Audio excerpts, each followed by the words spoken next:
Hey guys, welcome back to The Right Wrong. Road racing is finally in Victoria and I'm so happy I got to attend. Meet some new people, check out some of the cars I've never seen, learn a couple of things from a few nice gentlemen, and watch a ton of racing. It was so much fun just watching. And everyone should go road racing.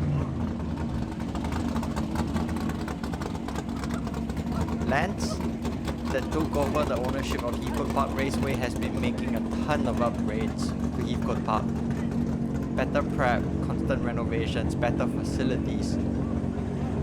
He's constantly trying to make the space better for us, and we really should support that. So if you enjoy a nice highway pool with your friends here and there, and you're afraid of the cops, take it to the track. Take it to Heathcote Park Raceway where we can finally do it legally, and they allow passenger ride-alongs as well. So if you want to take a friend along while you're road racing, as long as they have a helmet and some safety gear, you can. You may also get lucky. You may bump into high horsepower cars that you never thought you'd be able to race, like a 1600 horsepower GTR, which I'll show you later in the video, and you saw a bit of at the start. Check out a ton of muscle cars, hot rods, JDM imports, JDM supercars like the GTR, and you get to find out how quick the car really is. The good thing about Heathcote Park Road Racing, gates open at 11, racing starts at 1 PM.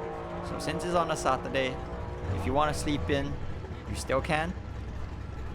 But then you can gather your friends, grab a nice lunch before you head down to the track and go racing with your friends.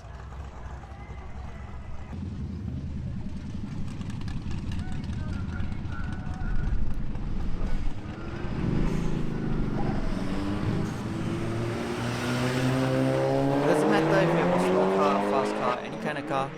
There's nothing wrong with a bit of friendly rivalry between friends just to find out who has a bit more power, and you get to do it in a much more legal space. So now we get back into the video where we get to check out some of the cars, speak to some of the owners, and hope you guys enjoy the video. I hope we'll see you guys at road racing in the future as well.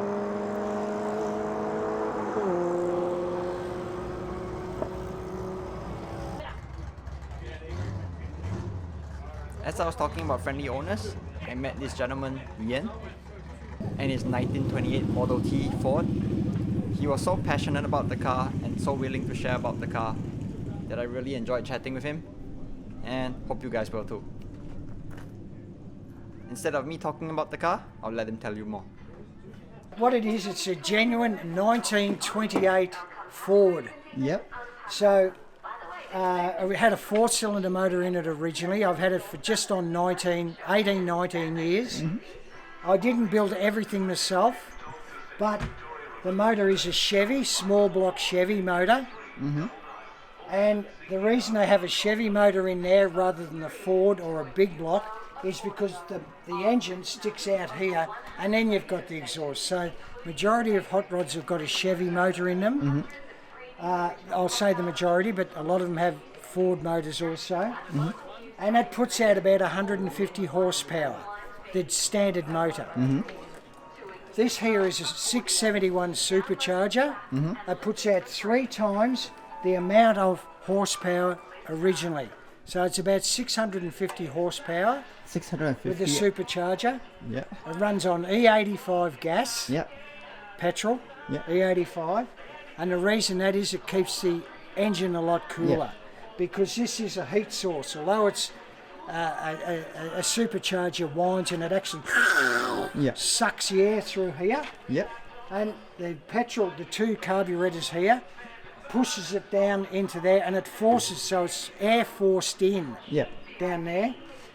It runs on if you hear a noise when it's running, the screaming noise is actually the belt. Yep.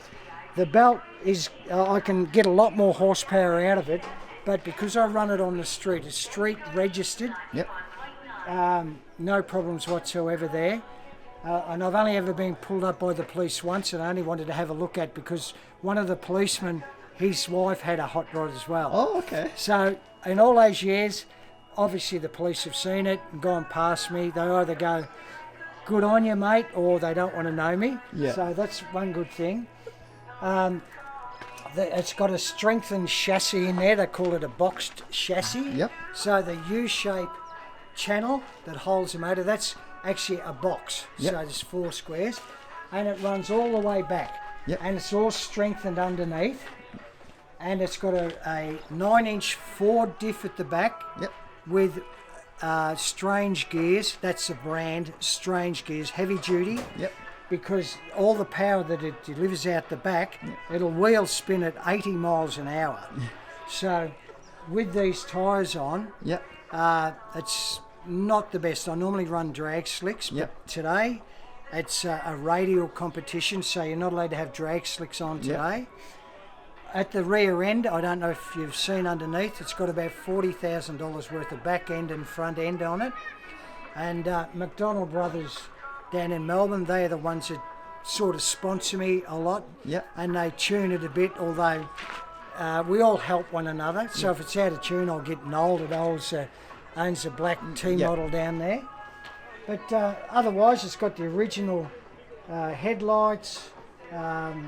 The seating arrangement's different. It's Andrew Tech, Australian National Drag Racing Association Tech. Yep. And the badges are on the other side. But it's got a full roll cage in here. Yep. So when I go to a proper competition, they inspect it like they did this morning. And the roll cage goes all the way at the back. Also in this, the original car used to have the fuel tank underneath the back seat. Yep. These are original fold-down front seats. But because I'm drag racing it, I had to cover the back end. So it's got an aluminium fuel tank in the back, all covered in with an aeroplane battery, a gel battery.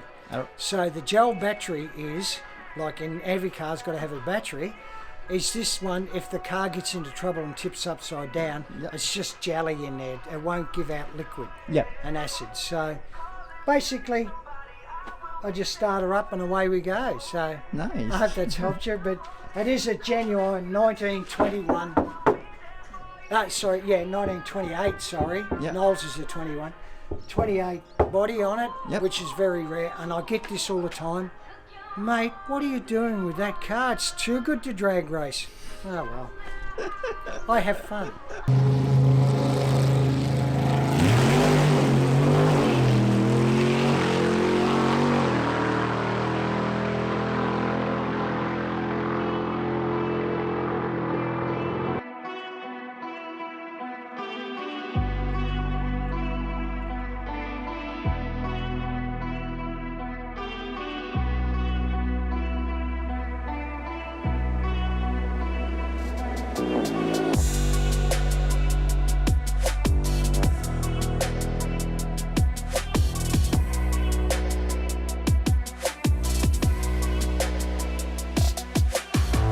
Speaking to the owner of this GTR, it had a 4.1 billet block, upgraded shaft trans, Motec ECU, was running on E85, and it had 1,625 horsepower.